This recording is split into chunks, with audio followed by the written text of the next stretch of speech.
Welcome back to my channel, Finding America. It's really great to see you again. Hope you enjoyed that previous footage. That was the ride up to this point. And then we parked up here. It's about 3,500 feet and took a hike and pretty much at the summit of this mountain right now. We got a little bit of snow on the ground and I've got this awesome little babbling creek just below me here. So as you can see, it's a beautiful day today. Blue skies, a little on the nippy side. It's about 25 degrees up here.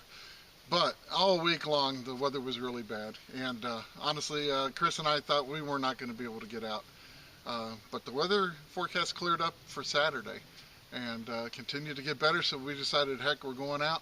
I did some quick research and I found a wooded area, about 16 acres.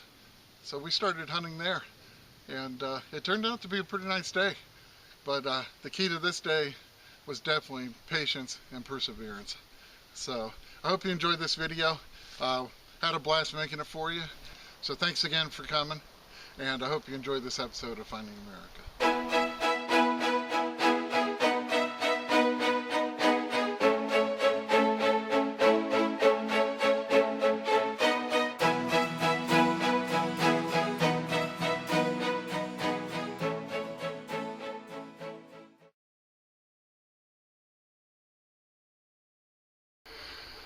Well, Chris and I are out very early in the morning here. We're on a ridge line.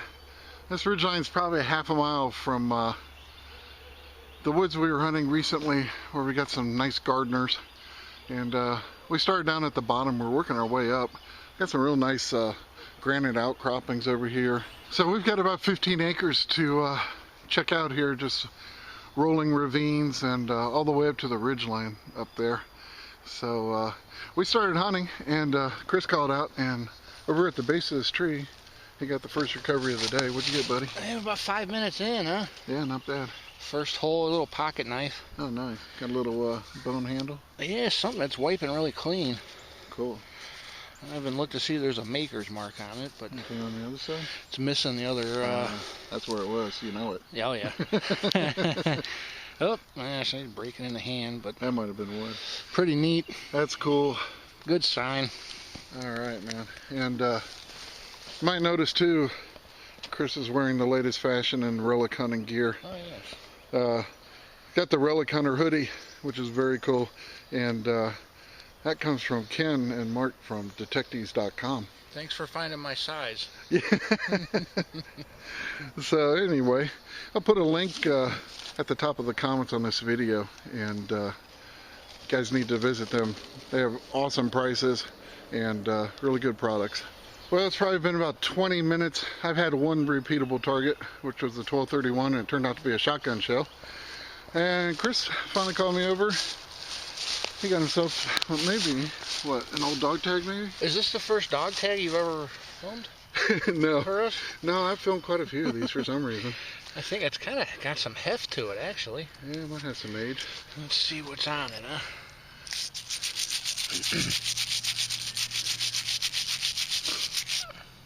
Oh, yeah. 1953. There cool. You go. Yeah, that's got a little bit of age to it. Well, I'll get this cleaned up and I will put a picture up so you can see it.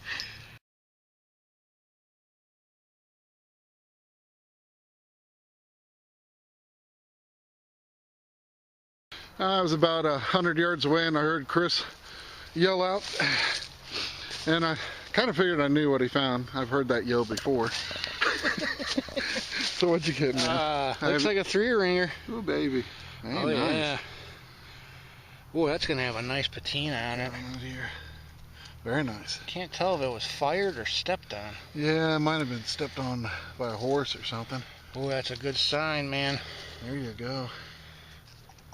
I think the sweatshirt's paying off. Well, it's a little bit smaller than the actual, but you know. Well, Ken, the hoodie's definitely working. How cool. All right, man. All right, buddy. I'm happy for you. Yeah, me too.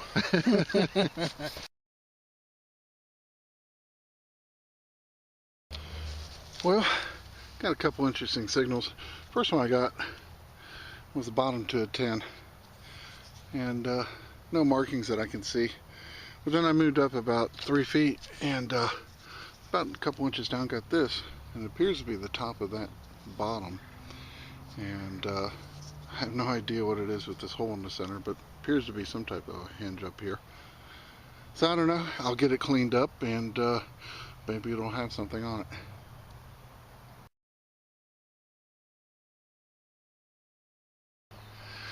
Well, we have been going at it for, I don't know, 2-3 hours, and only signs of human occupation are shotgun shells.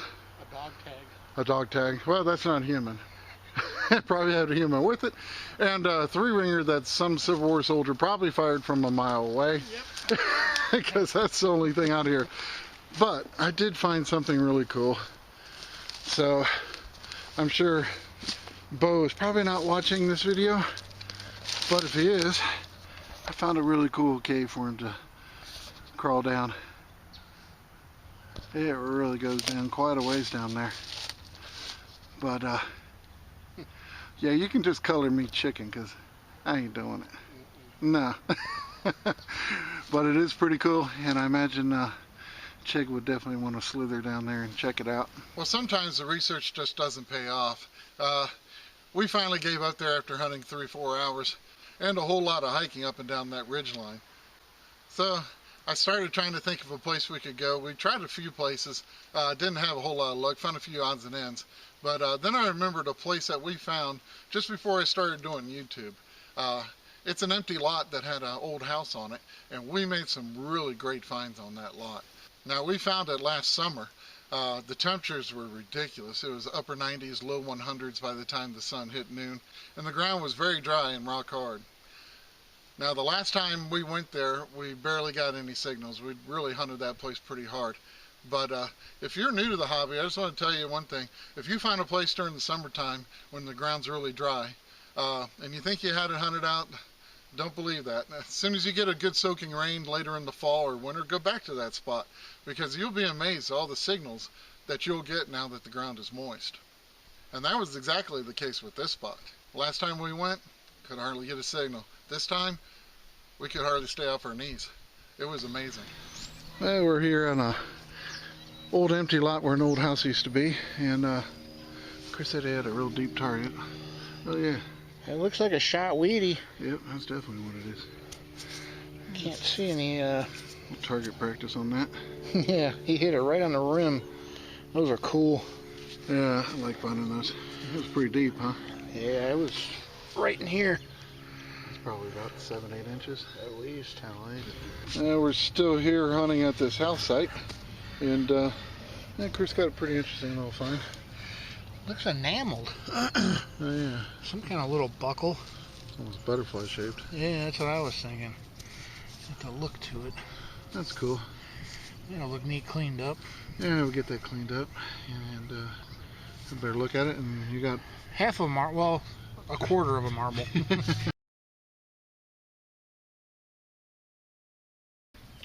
I got a real nice 1243 signal. It's about 4 or 5 inches, and I got an early Weedie.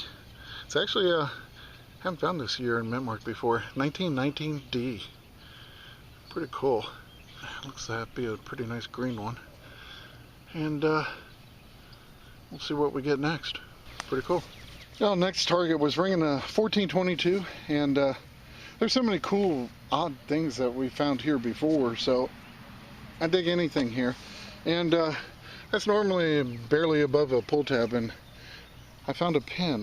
You can see the pin on the back here. It's pretty deteriorated, but now it's drying out. I can see police, the word police right underneath here.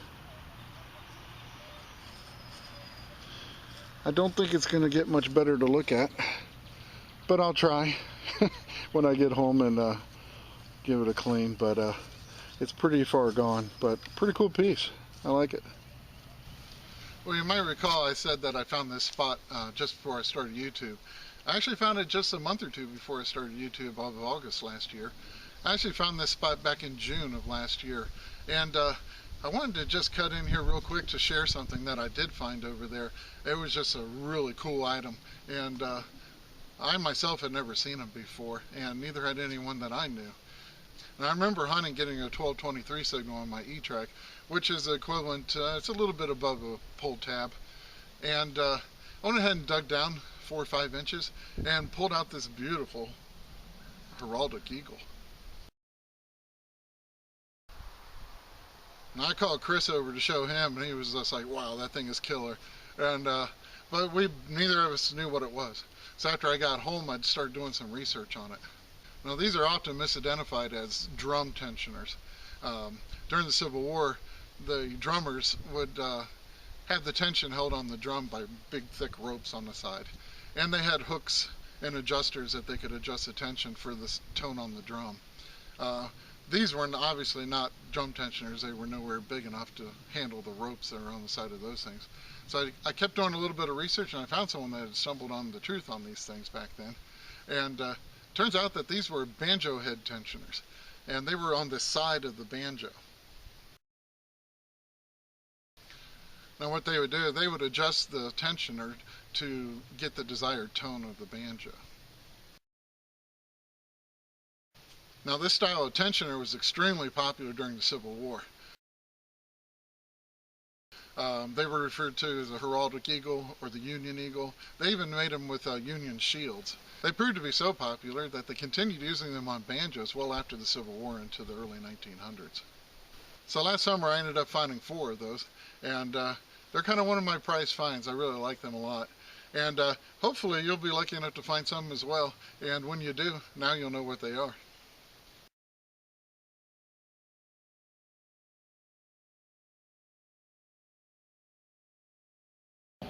Well, this is really awesome. I had a total iron signal. I mean, there were no good numbers, but the tone of the signal just told me, check it out. I dug down and I pulled this out. That was my iron. But there was still a signal in the hole when I checked with my pinpointer. So I dug it out, and it said it was in this clog. I broke it open, and I don't know if you can see it. It's actually laying on edge here, but I got a token, and I'm pretty sure it's a token. I haven't even looked yet, but it's aluminum. There's a lot of writing on it. Prayer token? No. Well, I don't know. Could be. The streak continues. Yeah, we've been killing it with tokens. Lord. I think last year I don't think we found any. No, I got that cigarette one, but yeah, last year we were like, man, I'd love to find a. Oh, whoa! Oh my gosh, what the heck? 5-cent can of. Oh boy, that's awesome. Of it with the. Boy, this is killer. Another. Oh, I love it. Beverage token. I think it might be. Slow King. Wow, it says good for a 5-cent can of Slow King, free with the purchase of a 10-cent can. Well, I'm going to finish cleaning this off. Oh, this is awesome. That's cool. I love tokens. I really love tokens. And this is an aluminum one, and look how well it survived. That one's in nice shape. Especially being in the hole with rust. Yeah. I got lucky. Let me clean this up, and we'll see what it looks like. Well, I love this token. I like finding tokens as much as I like finding silver coins. So I can make out what it says. Might have a little bit of road noise. We're not too far away from a street, but it says good for a 5-cent can of Snow King, free with the purchase of a 10-cent can at your grocer's. The other side says, Mr. Grocer, we will redeem this coin for 10 cents cash. The Snow King Baking Powder Company of Cincinnati, Ohio. That is awesome. And probably going to be teens or 20s. I don't know. I'm looking forward to doing a little research on this, and what a great token. And I tell you what, if I hadn't dug that iron tone that just sounded good, it would have stayed in the ground for a long time. So, pretty cool. Sometimes you just have to listen to the tones and not worry about the numbers at all. I'm very happy. Great piece.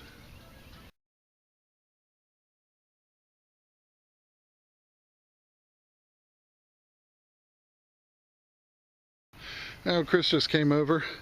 That's a pretty cool piece. It's an old Bakelite knob, and more than likely it's automotive. It looks like a dash. Could be to an old cigarette lighter. It's threaded right here. So the lighter housing may have screwed on there. But it's another first for me. Yeah, that's neat looking. You're probably looking at 30s with this one. That's a pretty cool find, man.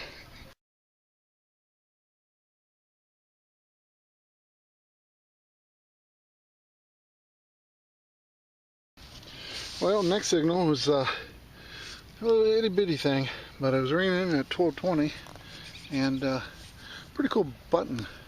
It's dimpled like a golf ball, and there you go. Kind of unusual. It's pretty solid and heavy. I'll clean it up. Just kind of cool little piece. Thought you'd like to see. Chris got the next cool target. What was it ringing up at? In the dirt, it was in the 30s. Huh. But now I got it out and it's like 18, 19. That thing was deep. It was, I mean, it was in the sidewall. Wow. I don't know Some kind of a piece of jewelry, huh? Yeah, but it's strange. I don't see any kind of... What's in the center? Oh, that's really weird. I don't know. That's odd. Clean it up, see if there's anything on it. We'll get this cleaned up and you can get a better look at it. Got a little bit cleaned up. Still don't know what it is. It has pretty substantial weight to it. It's kind of white enameled in between the bright silver, I don't know what you would call them, petals. Yeah, but I guess it's a flower. Yeah, it's really cool. No markings that we see right now. There's where it would attach. Ah. Yeah, it would clean out, and there's two lines. Oh, I see. Yep. Yeah, if you look here on either side, this would have been open. It's got dirt in it right now. So maybe it's part of a bracelet. Yeah. Because it's curved. Probably went around the wrist, but wow, that's cool. That's got to be pretty old because that thing was way down there. About 8 inches. Yeah, maybe 20s or pretty cool piece, man. I really like it. That's neat.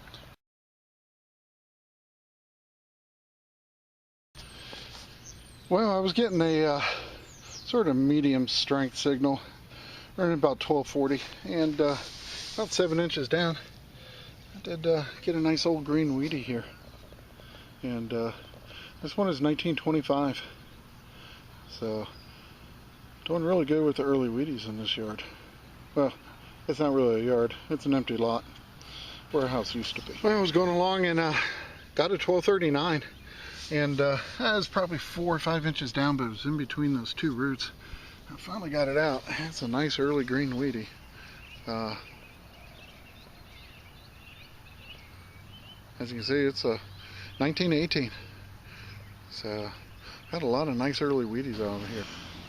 Well, believe it or not, just probably about a minute after I found my 1918 Weedie, Chris just dug up his 1918 Weedie. That's crazy. 2 in a row. They're popping now. Yeah. Well, got another signal, was totally iron. Numbers were garbage, but it just sounded really good, and I went down for it and popped out a 39 Weedie. Well, got another Weedie. This one's going to be a 1945. And looks like I got another Weedie. Let's see. Looks like 1953. I still got another Weedie. This one's a 51 Denver mint mark. I dug down about 5 inches, and yeah, it's another Weedie. 1942 this time. Well, yet another Weedie. This one had a little tango with the lawnmower, it appears, but it's a 1953. Amazing, I got another Weedie. This one's going to be 1920. Out popped another early Weedie. This one is 1919. Well, I have another 1240 signal, and I had to go all the way under this root and push it from the other side, but I got either a 1923 or 25 Weedie. And Chris just called me over, and we've broken the Weedie streak. He said he has silver, so let me button my hole up here and go check out and see what he found. It didn't ring up like silver. Wow. I was digging and digging. I thought it was going to be another penny. Under a root. Yeah, you can see where I went in on the other side. Well, you just covered it up. That's what I just did. That's just what I did with the Weedie back there. Yeah. Yeah. The top slid right out. I don't know what it is. That's awesome. I hope it's not a rosy. That was too much work. Nah, it looks pretty worn. Sin? Yeah. Hang on just a second while I get some water, and we'll get this thing cleaned off. And I'm gonna spray a bit of water on there. Oh, uh-oh. Merc. I see a date. Is it? I think it's a worn mark. Yeah, that's alright. Yeah. Nice. Oh yeah, A little bit. She's, oh boy, she's worn. Look at her. 20 something, I think. Wow. Oh, it's almost dark. Yeah. And finally. 20. That's wore off. 25 maybe. Wow. Oh, I'm happy with that though. Like, oh my Holy lord. cow. Oh, I'll be a name card. Oh, look at that. How did it end up under that root? I'm about to say, this is the most worn mercury dime I have ever seen. At least it's 20s, matching the Wheaties. That's amazing. There you go. Well, it took a long time, but we got some silver. Well, there's sun up to sundown. Hey, that's the way to end the day. Yeah. We ate our Wheaties and found some silver.